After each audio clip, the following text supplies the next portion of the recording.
This kind of behavior is not evidence for strength. It's evidence for weakness and fear. They're going to go down fighting as far as they're concerned. The initial strategy was to try and drag us into the war that we didn't want to fight in Eastern Europe.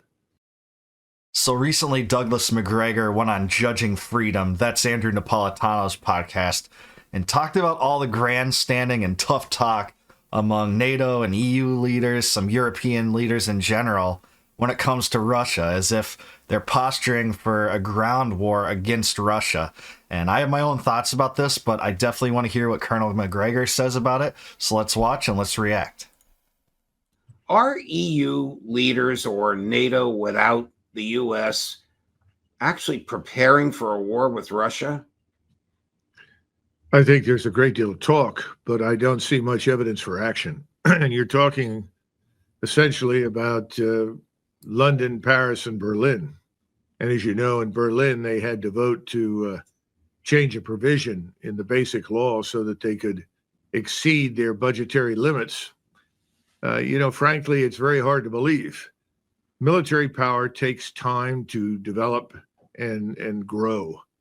It doesn't happen overnight. Usually, on average, it's about 10 years.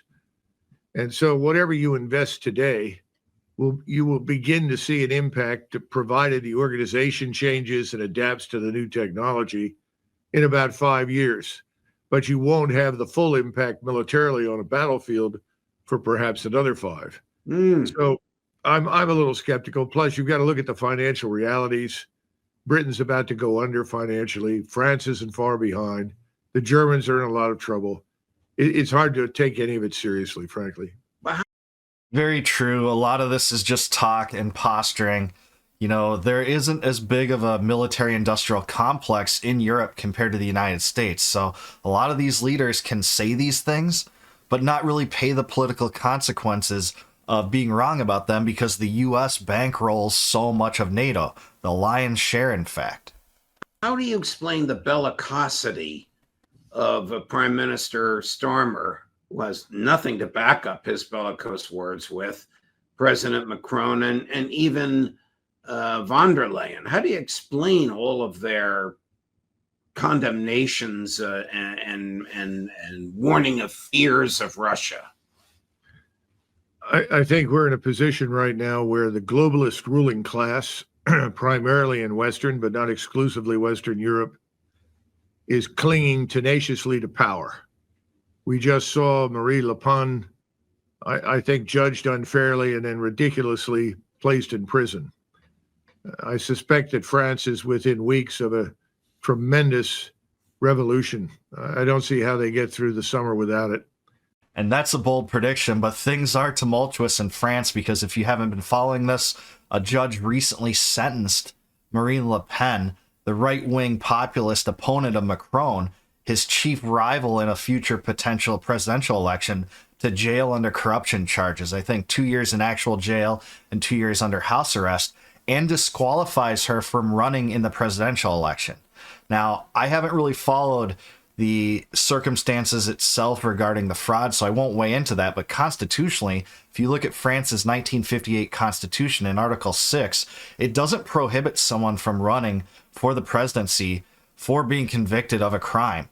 That is at the discretion of legal precedent through law, and what they've done is essentially done the same tactics that the Democrats tried to use in the United States to bar Trump from running from office.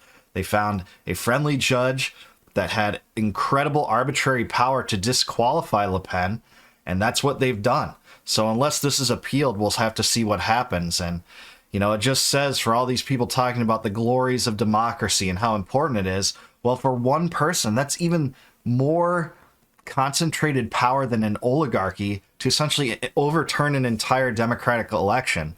That's pretty scary. And the U.S. had more safeguards here because we have a more federalistic system. So when Colorado tried to flirt with this idea, it was a serious thing, but it didn't mean that all other states were going to remove Trump from their ballots either. So we'll have to see how this pans out. It is kind of crazy. Behavior is not evidence for strength. It's evidence for weakness and fear. They're going to go down fighting as far as they're concerned. The initial strategy was to try and drag us into the war that we didn't want to fight in Eastern Europe. that failed miserably. And so the next stage was either we stand up, join hands, and try to march into war together, or we'll simply be removed from power and it's over. And I think they're sensing that it's over. So I don't take these things very seriously at all. Starmer, good Lord, I'm surprised that the English population hasn't at least risen up and done away with him. That may yet happen. The situation in the West is very, very, very fragile. Does the EU have troops independent of each country's troops? I mean, this is terrifying, but does von der No. Leyen command troops? That's a great question. No, there have been attempts for the last 50 years to create what people referred to as an EU army.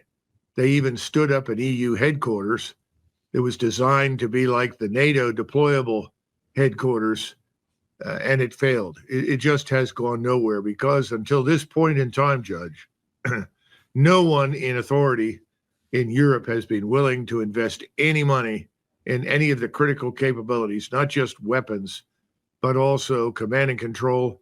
And they've been unwilling to adapt to new technology in any way. So these are empty threats. And I think that's why you've seen President Trump has largely ignored it, which he should. It has no meaning and it's not going anywhere. By the way, I don't see any evidence that the Russians are in the least worried about it. I think that's exactly right. What you're hearing from European leaders and Macron and Starmer is a lot of inane chest beating, and I think Russia understands this. Russia knows the dynamics. That's why the U.S. is having kind of unilateral discussions with Russia, and the U.S. diplomats have met with Lavrov, and I don't like the trajectory that's going in because Trump restored aid to Ukraine recently. But nonetheless, I think these dynamics are understood.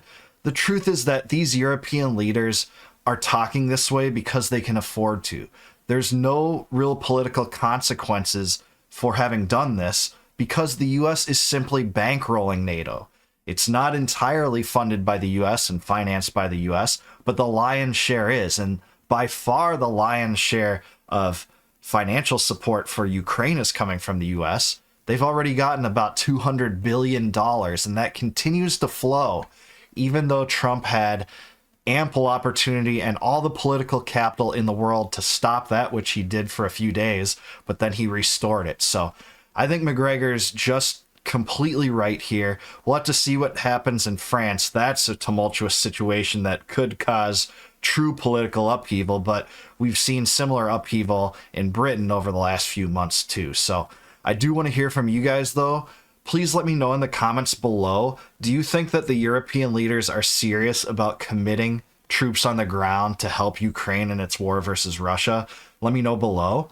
And until I see you guys next time, no more war, no more debt, no more inflation, and no more empire. Take care, guys. I'll see you next time.